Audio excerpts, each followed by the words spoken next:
If you're in the market for an entry-level compact luxury sports sedan, the BMW 3 Series has always been the quintessential choice. Now, unfortunately, for a lot of enthusiasts, the current 3 Series has gotten so big, so heavy, and so expensive over the last few generations, which left a big gaping hole in their lineup, which BMW filled with the introduction of the 2 Series Gran Coupe. This model first showed up back in 2019, and unfortunately, it became the butt of all jokes for enthusiasts for its Grand Corolla-like styling, which really didn't fit the entire bill of a BMW. Now for 2025, we are seeing an all-new second generation, and BMW is hoping to clean up the styling here. We have an all-new look on the outside with a much sleeker design. Underneath the hood, we have more power for its 2 available engines, and on the inside, we have an updated interior with their latest iDrive 9 software. So as you can see, this week, we are testing out the base version known as the 228 Gran Coupe. And the big question I want to answer for those of you who are looking for a much more affordable and smaller BMW sedan, has BMW managed to capture a lot of the 3 Series magic in the new 2 Series Gran Coupe? Stay tuned to find out.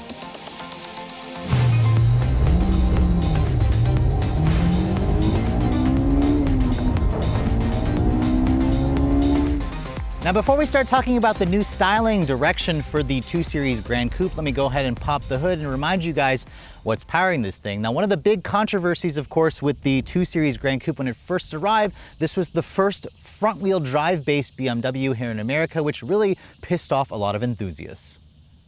Now, as you can see underneath the hood, this is still a transverse mounted engine, which means this is based on the latest version of the mini corporate front-wheel drive architecture, and that's the whole, reason behind the 2 Series Gran Coupe and its more affordable price. The base version is now called the 228 minus the I because BMW is removing the I to avoid confusion with their electric I models, but the 2-liter gasoline direct injection turbocharged 4-cylinder has been massaged this year to make 241 horsepower and 295 foot-pounds of torque. That's a healthy increase over the 228 and 258 pound-feet that we had in the prior generation, and we also have a new transmission this year. It all goes out through a 7-speed dual-clutch transmission, so the 8-speed Aisin torque converter automatic has been discontinued. For 2026, BMW now offers a front-wheel drive version of the car, which is $2,000 cheaper. However, my test car has the optional xDrive all-wheel drive system for an extra $2,000. I highly recommend that. I would not drive around in a front-wheel drive BMW. Seems like a worthy price increase as well. Now remember, I also had a chance to review the M235 Gran Coupe, which had this engine with the wick turned up on the boost to deliver 312 horsepower, but still 241 is the most powerful base engine you're going to find in the class. This has more power than the CLA 250, more power than the A3, and more power than the Acura Integra. Now, BMW claims this model should be good for 0 to 60 in 5.8 seconds, while it's also able to sit fuel at a pretty miserly 26 in the city and 38 on the highway. That's 30 miles per gallon combined. That's on premium gas. With its 13-gallon fuel tank, you should be able to do just under 400 miles of range on a full tank. Now, this engine does lack a 48-volt mild hybrid system. I believe only the CLA 250 offers the mild hybrid system here in America, at least. And the top speed for this version here with its summer performance tires and the M Sport professional package should be around 155 miles an hour. As this car sits, it weighs in at just over 3,500 pounds. Surprisingly, the M235, the more powerful version, weighs in at only 50 pounds more. So this is still a pretty relatively lightweight vehicle, especially by modern car standards. But let's go ahead and close up the hood here and talk about the exterior styling. Now, first of all, this color is an extra $1,200 extra. It's called Tanzanite Blue Metallic 2. It's basically one of their special extra charge colors, and it certainly looks phenomenal here in this bright sunlight. It's a very intense dark blue with a beautiful amount of metallic fleck in it, and you can really see that BMW has really tried to make this car look more like a 4 Series in its design. You can see the hood appears to be a lot lower and wider this year, although looks are deceiving because the width of this car remains the same at 70.9 inches. The headlights, you can see, have their latest BMW design light signature, where it has the LED daytime running light, LED turn signals, full LED headlights.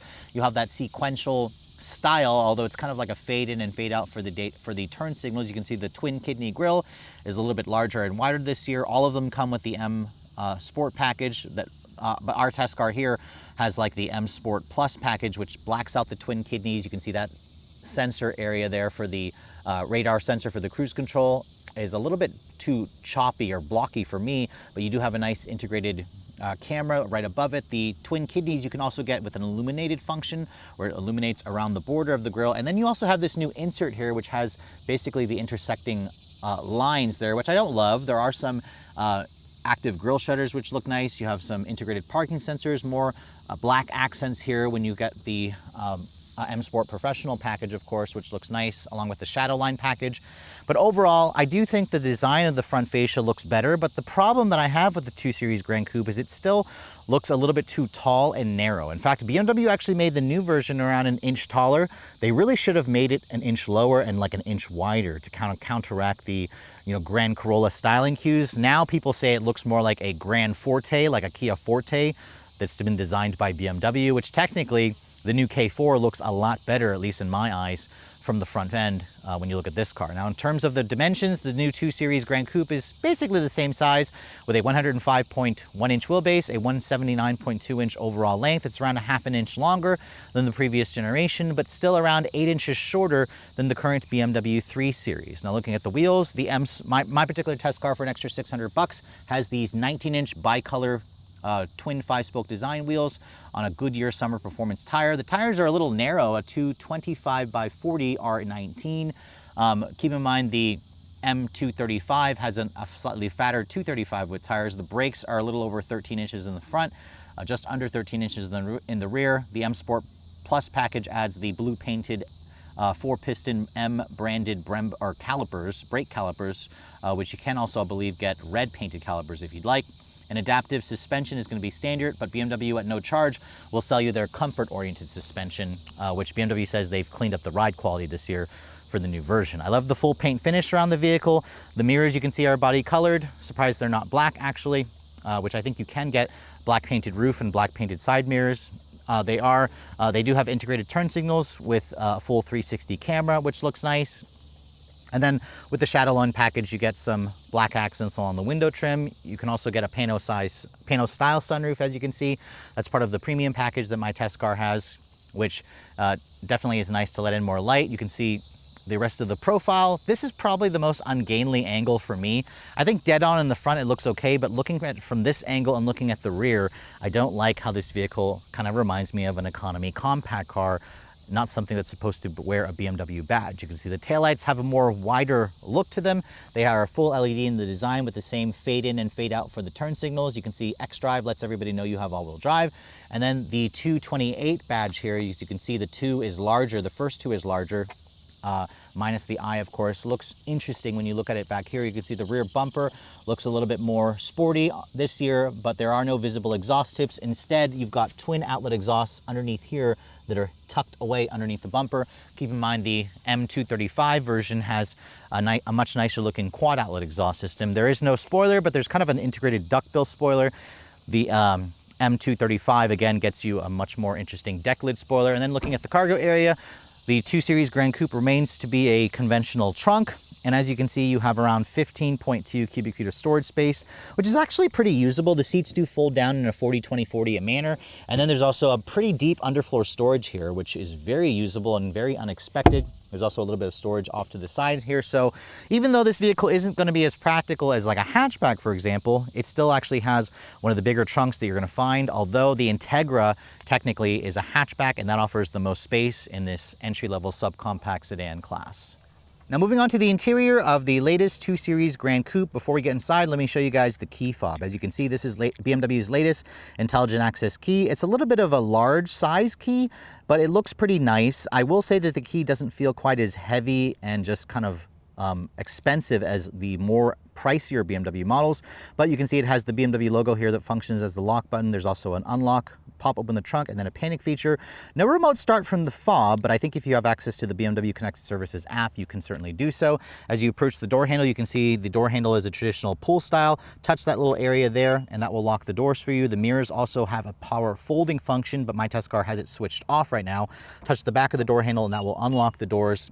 This vehicle does offer an auto walkaway lock and unlock feature. Now, as you can see, the tanzanite blue metallic exterior is complemented by an almost black looking mocha colored Veganza. This is a synthetic bio-friendly or eco-friendly leather so it doesn't use any actual animal products. You cannot get a 2 Series Gran Coupe with real leather, which is in contrast to a 2 Series Coupe, which you can get with the company's more premium leather material. You can see the mocha-colored Vaganza has some contrast gray stitching on it, which looks pretty nice. For a fake leather material, I will say that it actually does feel a little bit more synthetic, but at least the padding is nice. It feels high quality. These seats adjust in, I believe, 8 different ways for the driver and the passenger side. You also have a 2-person memory. What I don't see, however, is a lumbar adjustment. I'm actually surprised it doesn't have lumbar.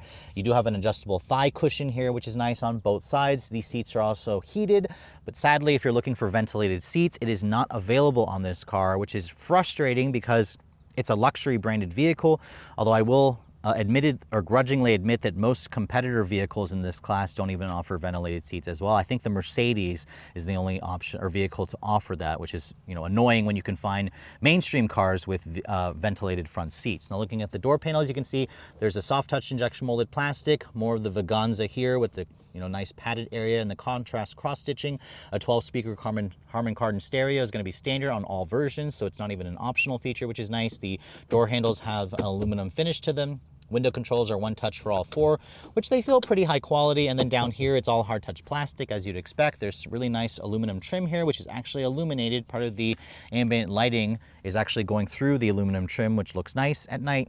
But overall, you can see the interior makes a good first impression, and it also has that lower step-in height that you expect. This vehicle has around 5.5 inches of ground clearance. Now, as I shut the door, the door, I will say, does not have the most solid sounding thunk. It sounds a little tinny and cheap, which I don't think adds to the impression of quality. But once you get inside the vehicle, you can see the start-stop button is right here by that little toggle for the shifter. And then because this is not a hybrid or a mild hybrid, it has a traditional starter noise. It doesn't whir to life like you might drive from vehicles that have a 48-volt system. Now, as you can see, looking at the rest of this cabin, BMW has completely redesigned the interior with their latest iDrive 9 software. Now, the one thing I do like is the steering wheel. It's very chunky. It has a really nice 9-3 grip. The leather also feels high quality. The rim is nice and thick. There's an M badge down here. Although it's not a flat bottom wheel, you have these plastic paddles, which are a decent size. And you can see there's actual hard buttons here for the cruise control, for the audio controls. The steering wheel itself offers a manual tilt, telescoping, which offers a good amount of adjustability to get a comfortable driving position. My test car also has a heads-up display, which I was not expecting to find. That's part of the premium package, I believe. And then the upper portion, you can see, has a soft touch injection molded plastic, some faux stitching here with the M colors, which adds a little colors to the interior. You can see this is more of like a gray finished plastic, which is matte. Down here, you can find the aluminum trim, which also has that illuminated portion here, which is nice. The vent controls, you can see, are manual. They are adjusted by kind of just moving this little tab that manipulates the airflow. I like how at least it's a manual design, which is great. And then you can see down here, there's another storage shelf. That's a wireless phone charging pad, which is also vented. That will barely fit an iPhone 16 Pro Max. And then you can see cup holders, 2 USB-C charging ports. They are the high-speed charging variants. And then you can see, I love how BMW fought the urge to put piano black plastic here, which will just look like crap after as little as like a week. This is a much more durable feeling material. This little toggle controls the 7-speed dual clutch. If I flip it up, that puts the vehicle into reverse along with your 360 camera. That's part of the parking assistance package that my test car has.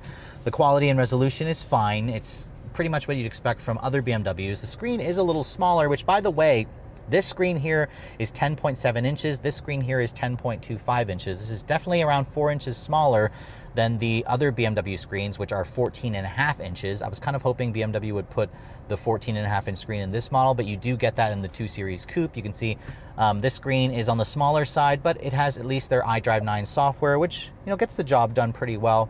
You can see there's all your different apps. There's also an interior camera that's mounted up here that's supposed to watch your face in case you fall asleep.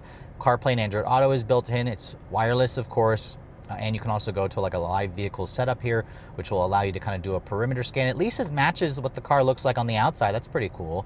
Along with showing like a vehicle status here, which is nice. You can also adjust your interior ambient lighting. As you can see, the ambient lighting in here has multiple colors.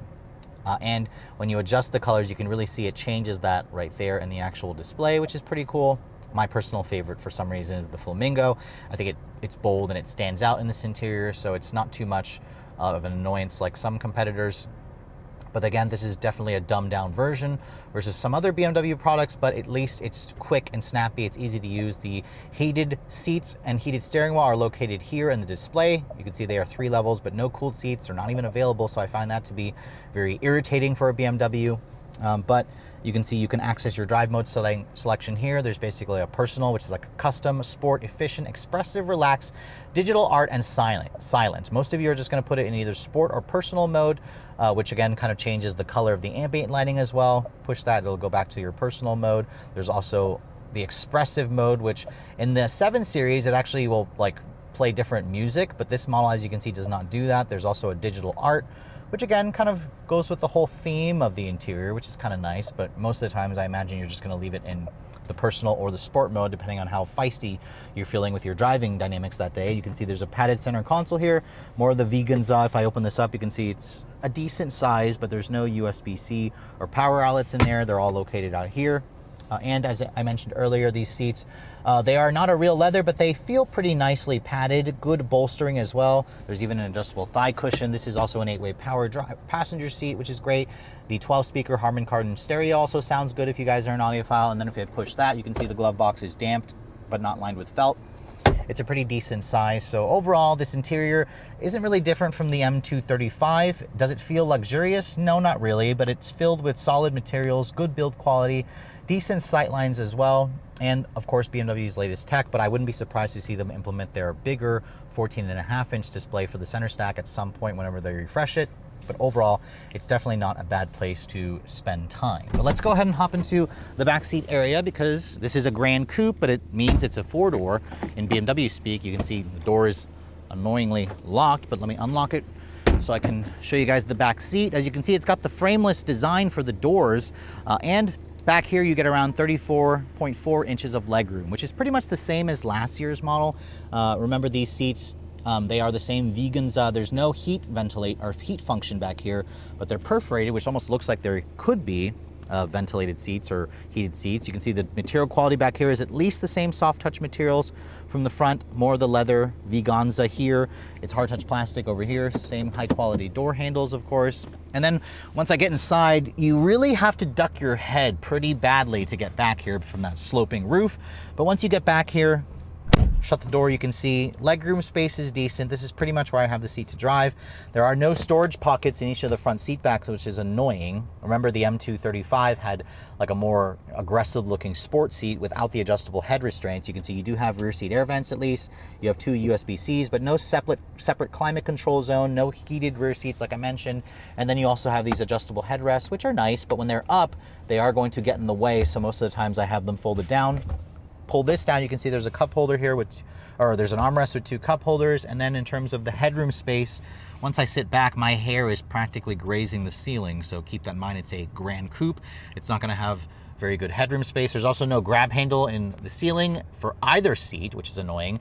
And then the pano roof doesn't actually come over your head back here, but at least it comes into the second row area. So overall, if you plan to use this as your family vehicle, this is where even the 3 Series offers more space, or check out the Acura Integra that has the most space in the segment when you're looking at the back seat and the trunk space.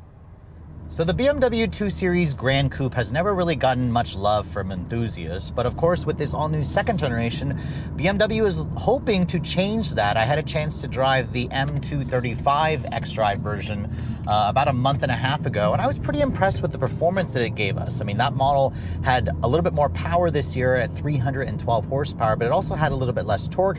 Today, however, we are driving the base model, known as the 228 xDrive, which means the 2-liter turbo has been detuned to produce a still very impressive 241 horsepower and 295 foot-pounds of torque. That's nearly 20 more horsepower versus the previous generation and nearly 40 more foot-pounds of torque. It also means this 228 has more power versus all of its rivals, which include the Audi A3, the Acura Integra, of course, and the Mercedes-Benz CLA. Now, of course, Mercedes just showed off a new version of the CLA class in Europe, but we haven't gotten confirmation of what the power figures are for the hybrid gas model. We only know about the electric model, but this version here, BMW claims should be able to sprint to 60 in 5.8 seconds, which I probably predict will be very conservative. Now, to get the best acceleration time, you basically want to put everything into sport mode, and then you basically just brake torque it. There is no launch control on this vehicle, at least I didn't see it have launch control, but let's go ahead and see what we can get on this stretch of road here. Oof.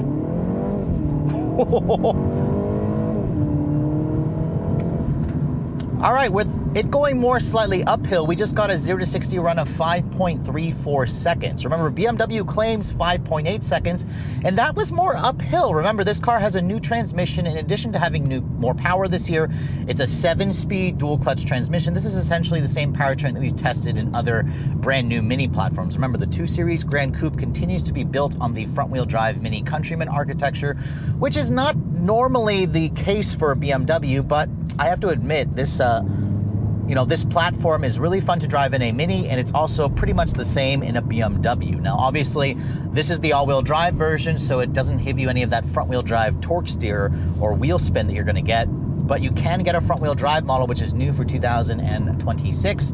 I imagine most people are probably going to go for the all-wheel drive version. It's an extra $2,000. It's kind of a no-brainer. The steering in this vehicle is pretty quick, actually. It transmits nothing in terms of feedback. It's a little too light for my taste, but the vehicle just feels very light. It feels very playful. The chassis actually feels like it's set up to handle a lot more power, which we tested out in the M235 version. But for a base powertrain, this is going to satisfy a lot of people. The car feels very neutral. It feels very stable.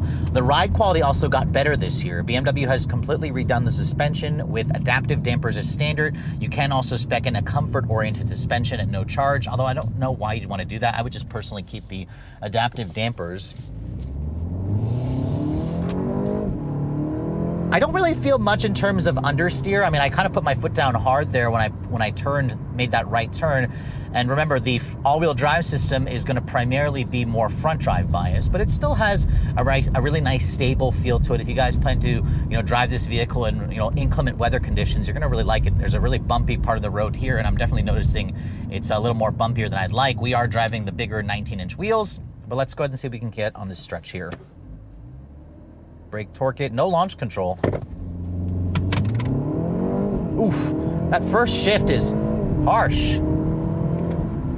0 to 60 in 5.15 seconds there. So 5.15 is actually only around a second slower versus the $8,000 more expensive M235 version. So I'm not entirely sure it's needed or necessary to go for the M version of this car, but got a little bit of wheel spin there.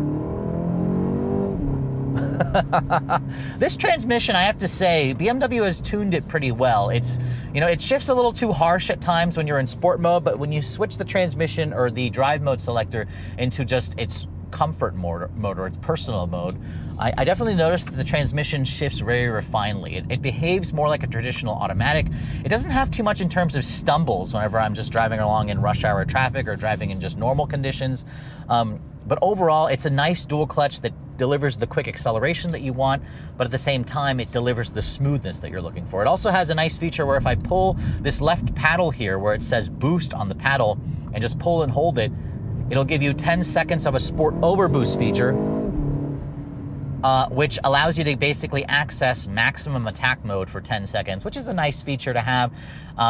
It's kind of like a little bit of a gimmick. I don't know how many people are actually going to use it, but it's definitely a cool thing. Wasn't expecting to find it here in the base 228 version of the vehicle. Now, once you're driving the 2 Series Gran Coupe normally, this is where it settles into a nice cruise. It's quiet in here. I don't hear any squeaks and rattles. It's a pretty refined cabin. The visibility is okay out of the front and the sides. This A-pillar is a little bit thick. The view out of the back window is actually a pretty good size. Sadly, BMW does not offer any kind of digital camera rearview mirror, which would have been nice if they offered that. My test car has the driver assistance professional package, so it has BMW's lane keep assist, traffic jam assist, adaptive cruise. It all works well, but it's not a full hands-free driving, feature like you might find on some of its competitors. But overall, it's definitely a nice driving car on road trips. The seats are also comfortable and supportive. This is the Veganza that basically is a synthetic leather that's environmentally friendly, and it actually has some pretty nice padding. It also holds me in place decently. I find these seats to be more comfortable versus the sport buckets in the M235 version of this car. But in terms of the fuel efficiency, this is also an area where the 2 Series Gran Coupe surprised me, because this model is rated to get 3 mpg better in combined driving versus the M235 version of this car. So up to 38 mpg. And in my week's worth of testing, I actually was able to get around 28 mpg in mostly city driving, which is excellent. It's 2 mpg better versus the EPA city number. But on the highway, I was able to get around 38 mpg. So the 38 number is bang on versus what the EPA says. In some combined driving, my average was around 33 miles to the gallon in a mixture of 50% city, 50% highway. That also is pretty excellent. Combine that with its slightly smaller 13-gallon fuel tank, and you're looking at around 450 miles of range on a full tank. That is on premium grade gas, which is actually really good. This fuel economy is pretty similar to an Acura Integra, which only comes with front-wheel drive. It comes with a CVT, the Integra, and it has a much less powerful engine. So as in terms of a daily driver, the 2 Series Gran Coupe is actually very, very impressive. I think the powertrain is solid, it's refined, it's smooth. It doesn't make amazing noises. That's where the M235 is gonna come in a little bit better. But you know, if you're looking for a comfortable daily driver that's extremely fuel efficient, that's quick also, that's comfortable, that's easy to drive, that's, you know, got decent tech. The tech in this car, as you can see here, the iDrive 9 does have Apple CarPlay and Android Auto that's wireless. But I will say that the Gran Coupe, or the Coupe version of this vehicle, has a slightly larger 14.5-inch display, and I was kind of hoping BMW would have put the bigger display in this vehicle. But I mean, overall, I think BMW's redesign of this model has definitely made it significantly better. I'm just still not completely 100% sold on the exterior looks of this car. Now, after spending a full week with the all-new version of the 2 Series Gran Coupe, I have to say the driving dynamics of this vehicle, for me at least, live up to the BMW standard. Even though this vehicle is technically built on a front-wheel drive Mini architecture, when you add the available all-wheel drive and just drive this car like you stole it, or like you would drive most sports sedans, it has that engaging, planted feel that you expect from a modern sporty sedan like this. As you guys saw, the powertrain delivers the performance that you'd expect. Actually, it exceeded my expectations, hitting 60 miles an hour in just 5.15 seconds. It's around 0.7 seconds faster versus what BMW claims, and it also makes this vehicle the quickest accelerating base engine in the class, even quicker than an Audi A3. It's been a while since I drove the latest Mercedes-Benz CLA, although there's a new version coming. This vehicle essentially has similar acceleration to the Acura Integra Type S, which is kind of shocking considering the Acura has 320 horsepower. You have to, again, credit the fact that this is a dual clutch. This has all-wheel drive.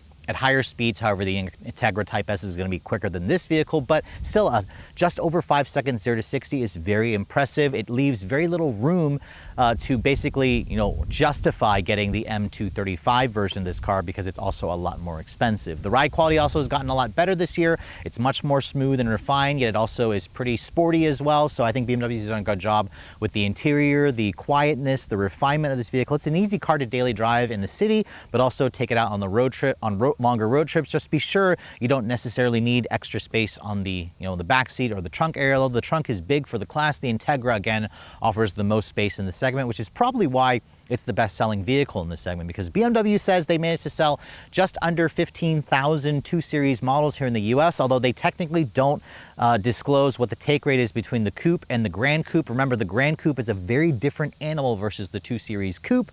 I would imagine it's probably a 60-40 take rate if I had to guess, which again leaves a lot of space for BMW to just do better in terms of sales, because the Integra did around 25,000 sales in the US last year. Now, of course, attractive pricing is always going to help, and this is where BMW has lowered the price of the 2 Series Gran Coupe for 2026 with the addition of a front-wheel drive version starting at around $39,600.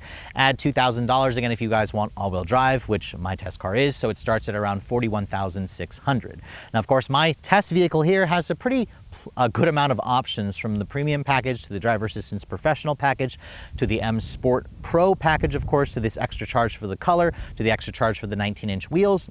All in, my test car here with destination stickers for around $50,825. So just over 50 grand makes this vehicle pretty much on par with a Mercedes-Benz CLA. An Acura Integra, however, is going to be around $10,000 less, but the Acura also has a lot less power. It's not available with all-wheel drive, and it also has a CVT, which could be a deal breaker for a lot of people.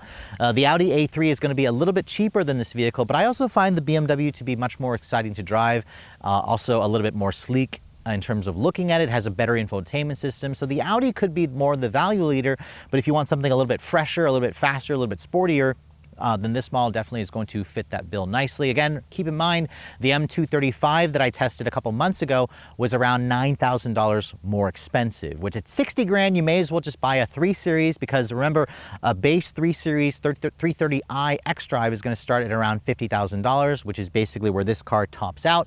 Comparably equipped a 3 Series, it'll be around $60,000. So you're still saving around 10 grand by going with this vehicle, which for those of you who don't necessarily need the rear drive dynamics of a 3 Series, this could be a welcome alternative. But remember, there are so many choices out there nowadays, especially if you want to go all electric. But I'm just glad that BMW has decided to keep this model around. And while I'm still not a huge fan of the styling, I like the way this vehicle drives. I like how quick it is, and it also offers decent value, especially when you're comparing it to a lot of its luxury peers. With all that said, hope you guys have enjoyed my full overview on the brand new 2025 BMW 228 Gran Coupe.